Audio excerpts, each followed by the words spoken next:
Assalamualaikum warahmatullahi wabarakatuh. Jangan di skip. Kecaruk maning ambi ison ning podcast Mandua Banyuwangi. Senior Islamic High School to Banyuwangi, Great Dignity.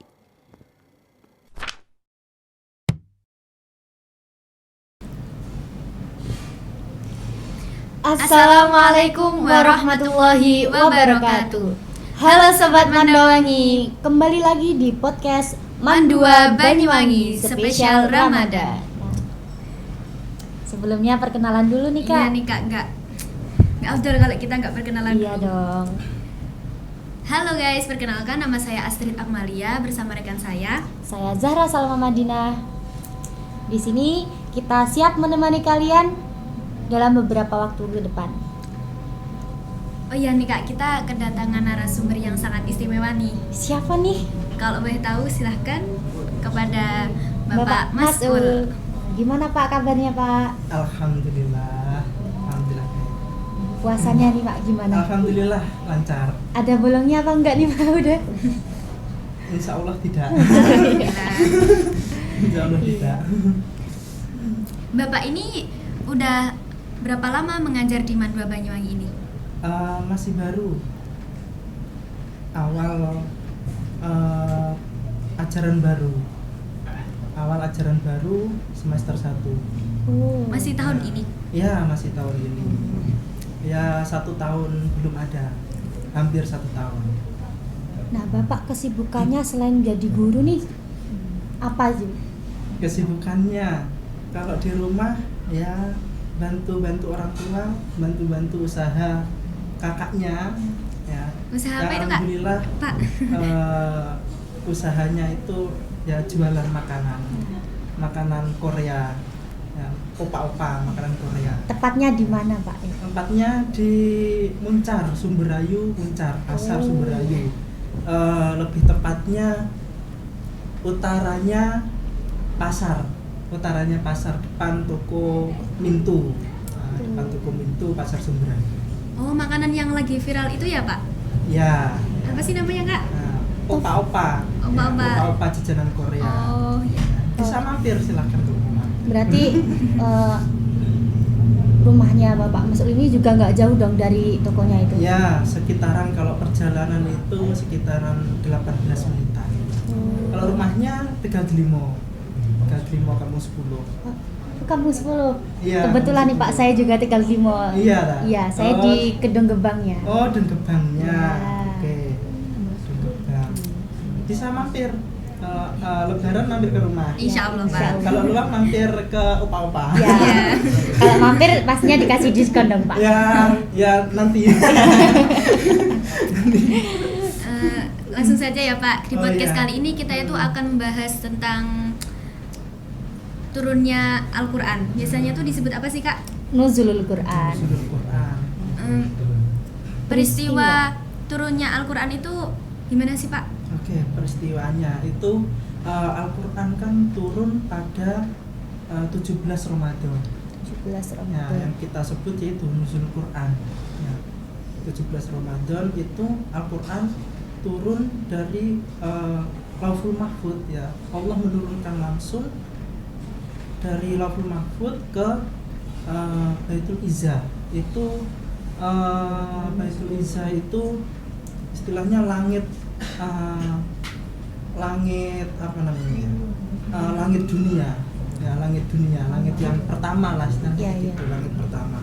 Itu Allah langsung menurunkan langsung lewat situ. Nah, setelah itu dari Baitul Izzah tersebut ya Allah menurunkan lewat perantara. Ya, menurunkan kepada Nabi Muhammad lewat perantara yaitu siapa? Nah, malaikat Jibril. Ya, malaikat Jibril. Dan pastinya penurunannya itu tidak seperti yang tadi, yaitu bertahap. Ya, untuk kepada Nabi Muhammad sendiri itu bertahap. Nah, dan itu untuk sejarahnya ya panjang sekali ya, panjang sekali ya, Pak. Kalau diceritakan secara detail panjang sekali, mulai dari Nabi Muhammad menerima wahyu ya kan, menerima wahyu itu di Gua Hiro. Di Gua Hiro mendapatkan wahyu yang pertama ya kan, surat Al-Alaq ayat 1 Sampai sampai 5 ya kan itu. Karena Nabi Muhammad sendiri itu melihat merendung istilahnya, karena masyarakatnya pada zaman itu kan bisa kita sebut apa namanya, jahiliyah ya kan. Zaman jahiliyah itu kan zaman kebodohan. Nah, itu merenungnya ya di Gua Hira tersebut ya. Ternyata di Gua Hira tersebut Nabi Muhammad didatangi sama sosok malaikat ya kan, kayak gitu. Nah, itu Nabi Muhammad ketika ketemu sama apa namanya malaikat itu kan ya, keadaannya ketika perjalanan pulang kan istilahnya apa namanya, badannya itu bergetar ya kan, ya berdek lah, bergetar kayak gitu ya, kayak gitu ya. Apalagi manusia yang biasa ya kan, itu sekelas nabi ya, sekelas rasul itu kondisinya seperti itu. Apalagi kalau kita yang mendapatkan seperti itu bagaimana mungkin ya tidak bisa sadar lah ya, kayak gitu. Shock banget pasti. Iya pastinya. Kan udah ada peristiwanya itu Pak ya. Pasti ada tahapan dong tuh. Ya pastinya ada tahapannya ya, tahapan penurunannya ya. Kan alhamdulillah kita kan punya iman ya. Alhamdulillah. Punya iman karena itu apa? Kita percaya. Ya kalau nggak percaya bagaimana? Soalnya ketika Nabi Muhammad itu di Gua Hira itu sendirian. Ya istilahnya nggak ada orang lain, nggak ada siapa-siapa, sendirian di situ. Kalau ada orang lain kan ada yang menyaksikan, ya kan? Itu tidak ada yang menyaksikan. Alhamdulillahnya kita itu percaya sampai sekarang, dan banyak pengikutnya ya kan, kayak gitu. Walaupun banyak sekali zaman dulu itu kontroversi ya kan, kayak gitu. Untuk tahapannya ya, untuk tahapan penurunannya itu tadi proses penurunannya kan secara berangsur ya kan, nggak langsung seperti yang tadi kan, enggak, tetapi sesuai dengan yang dilalui oleh Nabi Muhammad, peristiwa yang dilalui oleh Kanjeng Nabi Muhammad ya, kayak gitu. Contohnya yang tadi seperti apa namanya, ketika di Gua Hira ya kan, kayak gitu. Dan itu ketika wahyu pertama dan wahyu yang kedua itu nggak langsung apa nama besoknya gitu, enggak ya, masih menunggu ya. Masa apa Nabi Muhammad itu menunggu ya kan, menunggu. Ketika pulang itu masih bingung sebenarnya, masih bingung, apa belum tahu kalau itu malaikat Jibril itu belum tahu ya kan. Itu tahu karena itu apa namanya, ada saudara dari sepupunya istri ya, istrinya Kanjeng Nabi Muhammad ya, Khadijah ya, itu apa namanya dibawa ke situ. Dan itu ya bukan orang Islam ya, tapi tahu tentang sejarah yang seperti itu ya, tentang kerasulan. Dan itu bilang kepada apa Nabi Muhammad bahwa itu adalah namus ya. Namus itu apa? Namus itu malaikat ya, malaikat penyampai wahyu seperti itu, makanya tahu. Terus Nabi Muhammad itu menunggu datangnya wahyu yang kedua ya, menunggu datangnya wahyu yang kedua. Menunggunya juga lama, berhari-hari kayak gitu. Itu kayaknya itu apa namanya, ketika waktu menunggu wahyu pertama dan kedua itu masanya namanya masa fitrah. Nah itu sekitar 30 sampai 40 hari kayak gitu. Itu menunggu, selama itu menunggu. Dan suatu ketika itu ya, ini bercerita ya, agak panjang ya, sering bercerita di sekolah juga kayak gitu, sering bercerita. Okay. Ketika itu Rasulullah berjalan-jalan ya, ya kayak gitu, jalan kaki ya, karena nggak ada kendaraan ya, makanya berjalan kaki ya, berjalan kaki. Ternyata apa, langit itu bergemuruh ya, langit itu bergemuruh. Ternyata ketika melihat ke atasnya, ketika melihat ke atas ternyata ada sosok malaikat ya. Rasulullah itu teringat dengan kejadian ketika waktu di Gua Hira ya kan. Ketika itu Nabi Muhammad pulang terus meminta diselimuti oleh istrinya, selimutilah aku. Makanya turunlah wahyu yang kedua, yaitu apa? Surat Al-Mudaththir ya, gitu. Nah itu proses wahyu yang kedua seperti itu. Tahapannya kayak gitu, jadi bertahap, berangsur, nggak langsung gitu, enggak. bertahap sesuai dengan peristiwa Berproses, kejadian Pak. kayak gitu ya, berproses seperti itu. Dan itu prosesnya pastinya lama sekali ya. Iya, maksudnya lama. Itu turunnya itu kurang lebih 23 tahun. Turunnya 23 tahun. Enggak cuma 1 tahun, 2 tahun enggak, tapi sekitaran 23 tahun. Turunnya. Udah lama. Kalau boleh tahu nih Pak ya, bagaimana sih caranya Allah menyampaikan ayat Al-Quran kepada Nabi Muhammad? Oke. Caranya kayaknya ada banyak ya. Yang pertama itu lewat malaikat Jibril tadi, ya kan, lewat malaikat Jibril. Terus juga bisa yang kedua itu lewat mimpi. Ya, lewat mimpi juga bisa seperti itu. Walaupun ya ada juga lewat mimpi itu didatangi juga sama malaikat Jibril kayak gitu. Tapi kan itu lewat mimpi Lewat ya, mimpi. ketika tidak sadar kayak gitu lewat mimpi. Ya, terus juga ada itu apa namanya? Ketemu langsung. Apa namanya? Jadi langsung Allah sendiri yang menyampaikan kepada Nabi Muhammad ya. Contohnya apa? Itu ketika Nabi Muhammad itu Isra Mi'raj. Ya, berjalan Isra Mi'raj kan disuruh untuk kita melakukan sholat 5 waktu ya kan, sholat wajib. Nah, itu kan Nabi Muhammad ketemu langsung kan kepada Iya. Allah ya, ketemu langsung ya seperti itu. Contohnya seperti itu. Nah, mengapa sih Pak Al-Quran itu tidak disusun sesuai dengan urutan turunnya surat? Oh, disusun tidak sesuai dengan Urutan surat. Urutan surat. Nah, itu bisa dikatakan yang namanya tauqifi. Itu, Apa itu, sudah Pak? ketentuan Allah sendiri. Oh. Ya, Allah sendiri yang menentukan. Ya, kenapa kok apa namanya bisa tahu seperti itu ya? Pastinya Rasul sendiri yang tahu. Ya, Nabi Muhammad sendiri yang tahu.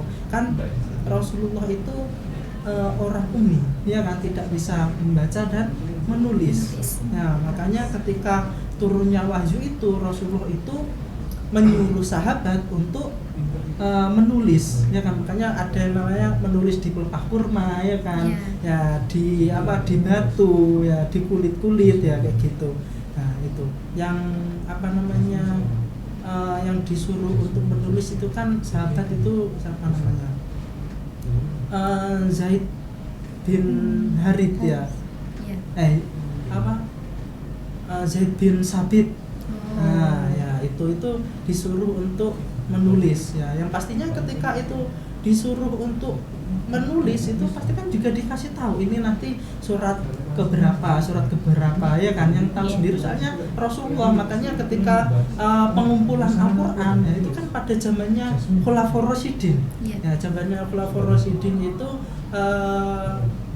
Khalifah Abu Bakar, ya kan, Abu Bakar itu karena ada peperangan, makanya yang penghafal Al-Quran atau yang hafid itu kan banyak yang meninggal dunia. Ya, itu makanya para sahabat itu mengusulkan untuk dibukukan. Ya, Al-Quran untuk dibukukan. Ya itu soalnya karena banyak yang tahfidz meninggal, terus kalau nggak ada dibukukan terus bagaimana ke depannya gitu. Makanya ya sempat Abu Bakar kurang setuju, soalnya Rasulullah tidak pernah menyuruh untuk dibukukan ya kayak gitu. Tapi karena dikasih tahu sama para sahabat kayak gitu, makanya diiyakan. Terus itu disuruh disuruh untuk mengumpulkan tadi yang menulis tadi ya kayak gitu. Terus pada zamannya Khalifah Utsman itu baru baru selesai kayaknya ya, baru selesai untuk dibukukannya ya. Nah, Al-Quran dulu kan nggak seperti sekarang ya, nggak seperti sekarang. Kalau sekarang kan enak kalian bisa baca, tapi kalau dulu mungkin kita nggak bisa baca soalnya ya lengku-lengku ya tulisannya, medianya seperti itu, juga belum sempurna lah istilahnya kayak gitu. Tapi untuk kesucian, untuk keaslian kan masih selalu terjaga. Ya, Allah sendiri yang menjaga di Lauhul Mahfuz sana ya kayak gitu. Kalau boleh tahu apa sih Pak hukumnya memperingati nuzul Quran? Hukumnya memperingati nuzul Quran. Kita tahu hukum dalam Islam itu kan ada berapa? Ada 5 ya. Iya. Ada 5: wajib, sunnah, haram, mubah, makruh. Ya kan kayak gitu. Ada 5. Itu bisa dihukumi mubah. Ya, karena apa? Karena tidak ada dalil yang mengharamkan. Nah, kita untuk merayakan nuzul Quran ya oke aja kan, ya nggak ada apa namanya dalil yang mengharamkan, oh itu tidak boleh kan, nggak seperti itu ya kan. Nah, makanya dihukumi mubah ya. Kenapa tidak wajib ya? Karena kalau tidak apa melakukan atau melaksanakan itu, memperingati apa nuzul Quran, nanti kalau wajib berarti kan dosa ya kan, kayak gitu. Ketika kita tidak melaksanakan kan tidak dosa. Nah, seperti itu. Makanya bisa dihukumi mubah. Nah, amalan apa saja nih Pak yang bisa dilakukan di malam nuzulul Quran? Bisa apa namanya, itu menghafal Al-Quran, menghafal apa namanya, menghatamkan Al-Quran, menghatamkan Al-Quran. Biasanya kalau di musola kayak gitu ya, mungkin apa namanya, menghatamkan Al-Quran, terus malamnya bisa gendorenan. Ya kan ada kayak gitu, Iya, ada Pak. soalnya Masa di juga ada. musola saya kayak gitu. Iya. Ya, karena malam nuzul Quran memperingati, terus habis itu apa namanya, gendorenan ya kayak gitu, memperingatilah. Seperti itu. Apa sih Pak hubungannya nuzulul Quran dengan malam Lailatul Qadar? Hubungannya nuzul Quran dengan Lailatul Qadar. Oke. Tadi itu apa namanya, banyak apa, ada riwayat ya yang menyebutkan bahwa Lailatul Qadar itu bertepatan pada 17 Ramadan. Ada seperti itu. Terus tapi banyak juga ya para ulama itu yang berpendapat bahwa yang mengatakan itu apa namanya, Lailatul Qadar itu 10 hari terakhir di bulan Ramadan. Ya kan, kayak gitu. Nah, itu masih apa namanya, ya pendapatnya berbeda-beda ya seperti itu. Tapi lebih banyaknya yaitu 10 hari terakhir ya kan, kayak gitu. Tapi untuk apa namanya, untuk apa tadi persamaannya ya hubungannya tadi yaitu apa namanya, sama-sama bertepatan pada di bulan Ramadan. Makanya bulan Ramadan itu dikatakan bulan yang istimewa ya, yaitu karena ada nuzulul Quran dan apa namanya, Lailatul Qadar ya kan. Lailatul Qadar kan 1000 bulan ya, 1000 bulan kayak gitu. Nuzul Quran, turunnya Al-Quran ya kayak gitu. Nah, seperti itu. Lebih istimewa mana nih Pak dengan nuzulul Quran dengan malam Lailatul Qadar? Kalau lebih istimewa mana ya, semuanya istimewa, nggak ada yang dibandingkan. Karena sama-sama di bulan kayak Ramadan gitu. ya? Ya sama-sama di bulan Ramadan kayak gitu. Dengan yang satunya 17 Ramadan, yang satunya 10 terakhir. Ya kan, kayak gitu. Sama-sama istimewa. Berarti dan itu amal-amalannya ya nanti kalau apa semisal itu apa namanya, apa Lailatul Qadar itu kan bisa meningkatkan ibadahnya kita. Siapa tahu mendapatkan kan luar biasa. Ya kan, kalau mendapatkan ya luar biasa. Makanya bisa nanti kan yang coba ya kan 10 terakhir ya kayak gitu. Ya, sebelumnya apa namanya, sholat sunnah itu masih belum ya lebih ditingkatkan ya kayak gitu. Ketika sholat tahajud ya kita bangun sholat tahajud ya, kayak gitu. Itu kayak penurunannya juga ya, Al-Quran itu sama kayak Lailatul Qadar ya. Biasanya kan kita tahu kalau Lailatul Qadar itu suasananya hening ya kan, tenang kayak gitu. Udaranya pun juga gimana ya, sejuk gitu ya, adem nggak adem ya, panas nggak panas ya kayak gitu. Jadi sejuk kayak gitu. Turunnya Al-Quran pun juga dulu seperti itu ya, soalnya seperti itu. Berarti salah satu tanda-tandanya itu apa Pak? Tanda-tanda Nuzulul Quran.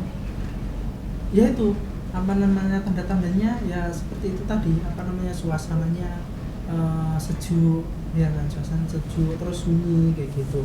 Terus itu kan kita semisal ya dalam bangun apa namanya, sholat tahajud gitu ya, itu kayak suara itu tiba-tiba hilang, tiba-tiba nggak ada.